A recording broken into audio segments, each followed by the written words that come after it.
it's Sahar. So today I'm going to be sitting down and talking with you guys about my experience studying at FIT Korea, or also called Suny Korea. So I finished a year and I thought it would be a great time to sit down and talk to you guys about it, because a lot of people, like at least when I was like thinking of going, literally was barely anything online. So I wanted to put this out there to help other people who are thinking of going, just get a little bit more information. So I have like different sections.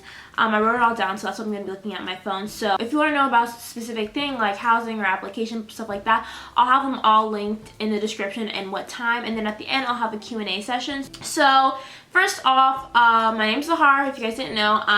Like I said before, I finished my first year at Suny Korea. I'm a fashion business management major. So if you're looking into fashion design, I'm probably not the best person to talk about it like for that major. I can talk about the school, but not really that major. So if you're looking into fashion design, I have a friend who's in fashion design. Her name is Evie.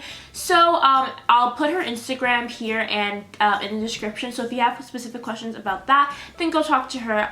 But also this video could be helpful just for like the overall school. So a little bit about the school. So Suny Korea has two schools, Stony Brook and FIT. It's an American university. FIT at Suny Korea only offers two majors, fashion business management and fashion design.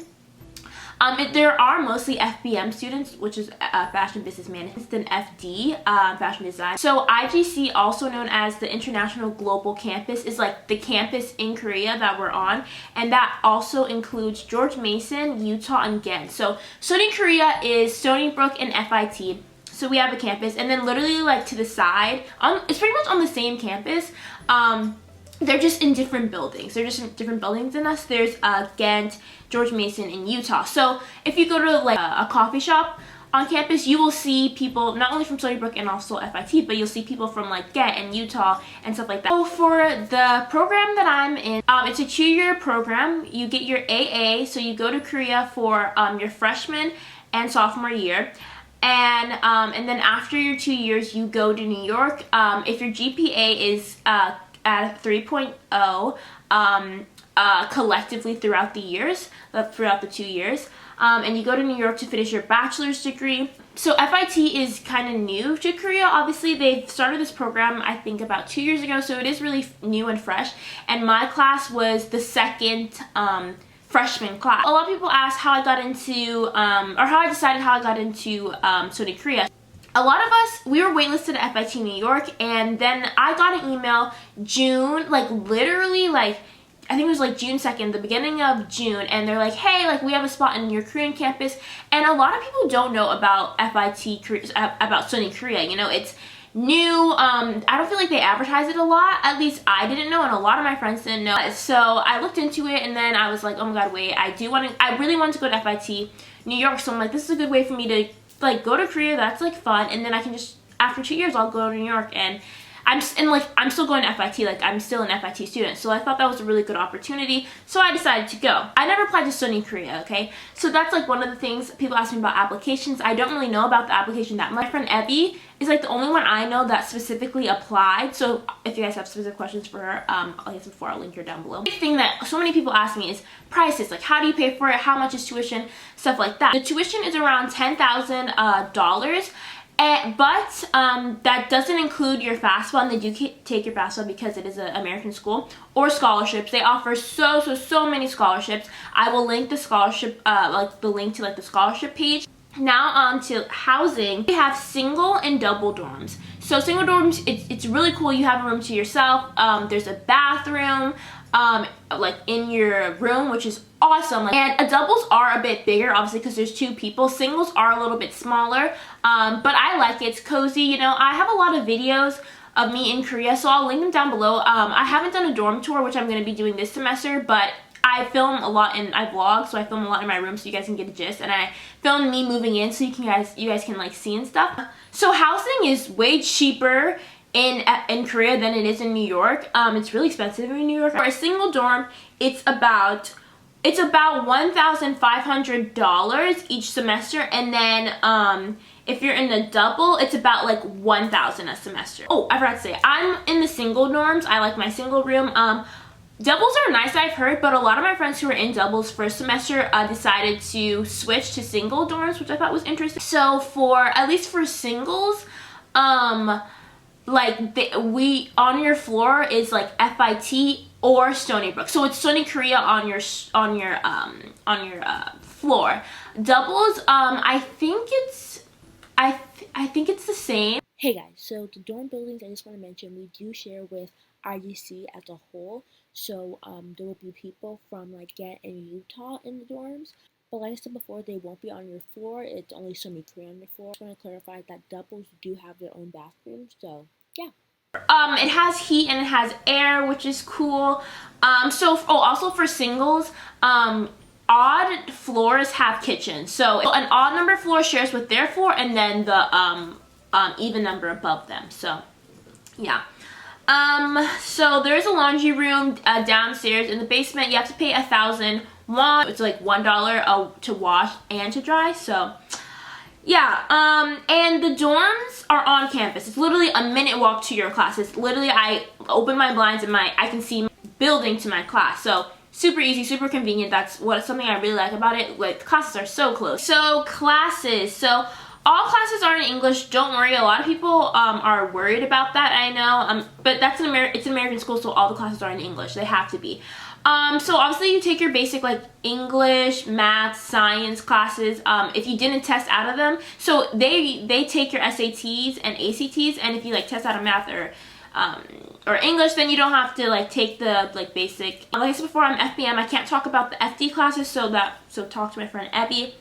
But then we also take like our FBM major classes, and also just want to mention that all of the classes that we take in Korea is the same as what they take in New York. So the curriculum is the same. Also, so we have a mix of Korean and American teachers.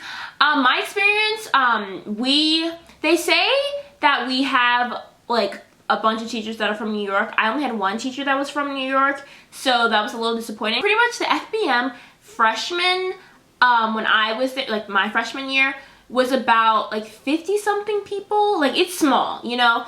And then that doesn't include like the sophomores. The sophomores were small, like smaller than us. Class size is about like 25 people a class for like our major classes, not like bio, because that had like a bunch of people, you know what I mean, but like major classes. So FD is smaller. Pop right in and say that so most of our major classes, or all of our major classes, are with only FIT people, but some, like for example, I took bio and I had people from FIT and Stony Brook in that class. So there are going to be some classes, maybe possibly, that you will have FIT and Stony Brook, but like they're part of Suny Korea, so that's why they do it. So it's mostly Korean students. Like, don't get me wrong, that makes sense because like we're in Korea. So like FBM, or just like in general, there are a lot of Korean students.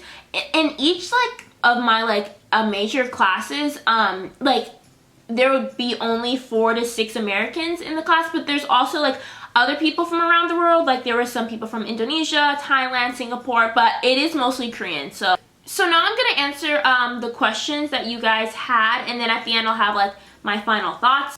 Okay, a lot of people always ask like, how do you go around without speaking Korean, and like money wise. So they do offer Korean classes at school. I haven't personally taken them. On campus, like, you don't need to speak Korean. Like everyone speaks English, so that's cool. When you go out, like, you know, there are people who speak English, but like we're in Korea, so like the native tongue is Korean. But it's not hard, honestly, to like get around and stuff. I would yeah, I don't know like how to explain it. Like, I just do it. Like, also it helps because a lot of my friends speak Korean, so like that's helpful to me. But honestly, I recommend probably like learning a little bit of Korean before you go, like the basic. Also using Google Translate as well, if that's, I honestly don't even use that anymore because it's just like easy, you know. But it's honestly, in the beginning it is a little hard to like, you know, but you just have to find like things that work for you. Like, was it expensive? Like food, experience, transportation. So okay, let's start with food. So they do have a cafeteria. It's not the best, you know. I honestly ate there twice. Didn't really like it that much, so I don't eat there. I think overall I'm saving money. If I just like, I'm saving money in the sense like going to school in Korea than New York, because like housing in New York is so expensive, and me like paying like less than 2,000 to like for my dorm is like amazing. So transportation, okay, the thing that's obviously expensive about this whole experience is like plane tickets to Korea. Like, they're not cheap. There's like buses and there's subways, and we usually get like, load up money and then you just swipe like a subway card, yeah, you know, and you can use it on the bus too. So that's really easy. I fill it up, and it's honestly like to go to Seoul, for example, I would pay. Oh, another thing, like, the school is in Incheon, not Seoul. So that's another thing, transportation. Like, to go to Seoul, it's like an hour and 30, depends on the day. So that's like kind of like, I'm trying to remember. I think like each swipe is like 3,000, and maybe if I do like, it's less than like 10,000 won to like go to like Seoul, you know what I mean? So it's not expensive. Also, there's taxis. Taxis are less expensive in Korea, I feel like. And then food, like restaurants, I feel like are a little cheaper in Korea too. Like, I feel like Korea's just like cheaper in general. In some aspects, not everything is cheaper, you know. Like, I'm not saying it's like super cheap to like live in Korea, like it's a breeze. Like, obviously you have to like budget. It's like any college, you know, when you go to college and you live on your own, you have to be independent, you have to be responsible. You know what I mean? So obviously budgeting is important, and I'm not like spending money left and right. Can international students get scholarship? Yes, international students can get scholarships. I have scholarship, a lot of my international friends have scholarships, and so yeah, you can. Okay, so info on the staff and help given to foreigners. So, I was gonna talk about this more in like my final thoughts, but like, one of the things about the school itself is like lack of communication. Like, their communication is literally not the best. Like, so, especially when I was like first trying to get information about the school, like emailing them, they would not respond sometimes, and they would email me back like weeks later. Sometimes calling them, they wouldn't pick up. So like, that's one thing that not only me, but literally everyone, all of the international kids, one of the things were just like this communication, like they're not good with communication. It's really frustrating, especially like I'm trying to move across the world. Like, you know, we have so many things like school, college itself is such a like big experience, you know, and you want to make sure everything's right, and sometimes the communication is not good. So that's one thing, you just gotta hunt them down pretty much, which is like kind of annoying, but they eventually get back to you, but it takes a while, and that's kind of annoying. But like the staff itself, it's like they're nice people. Also, social life there. Do you have any trouble socializing with other groups, making friends, parties, etc.?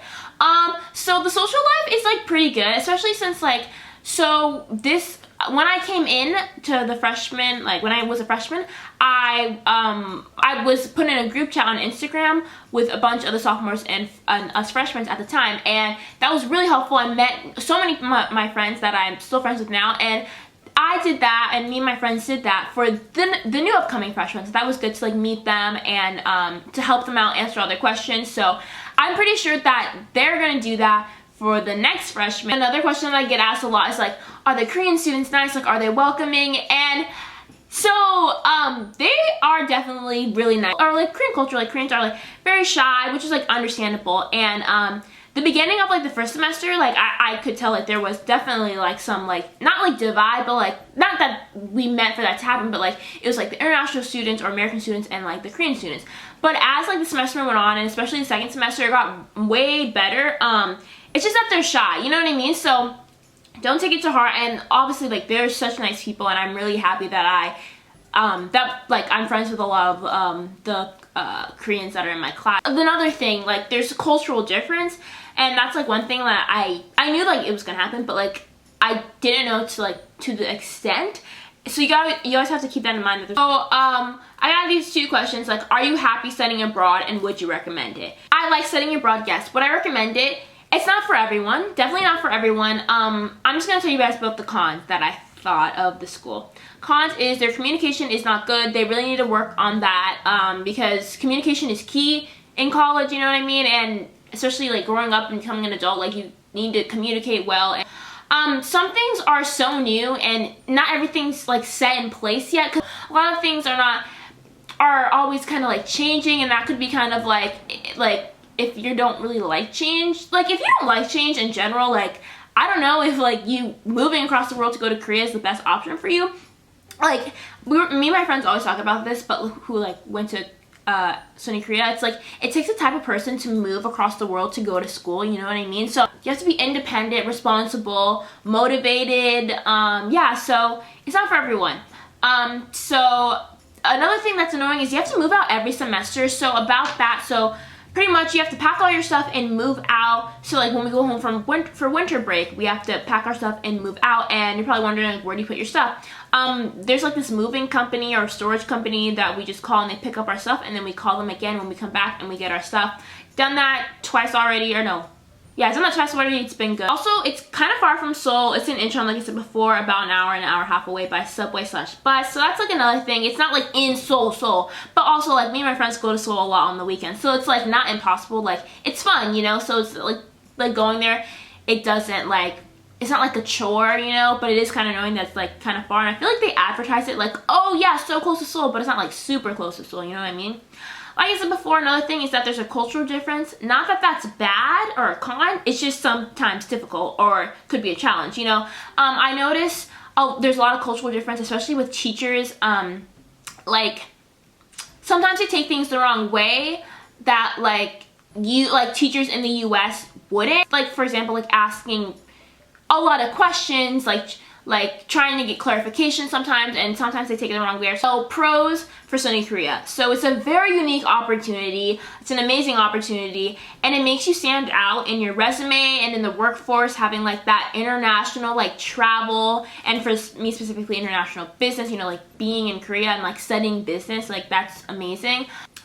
Seoul Fashion Week is honestly a blast. It's so fun. I have a Seoul Fashion Week vlog. If you guys want to check that out, I'll link it down below. It's honestly so fun. We were able to get tickets last semester, which was amazing, from the school. So that's really good. Yeah, there's a lot of perks living in Korea and like going to school in Korea, because I know Fashion Week like in New York is not all that fun. Like you don't get to do all that. Also, we got to volunteer and dress the models.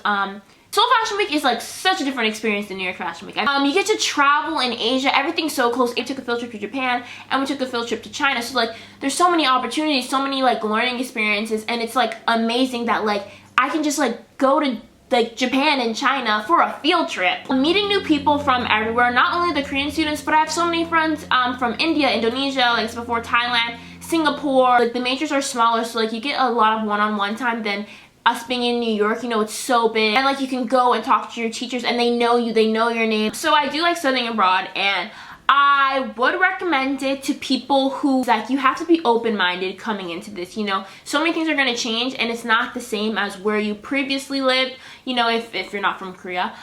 So yeah, that is pretty much it. I hope this video was as informative as I hoped it would be.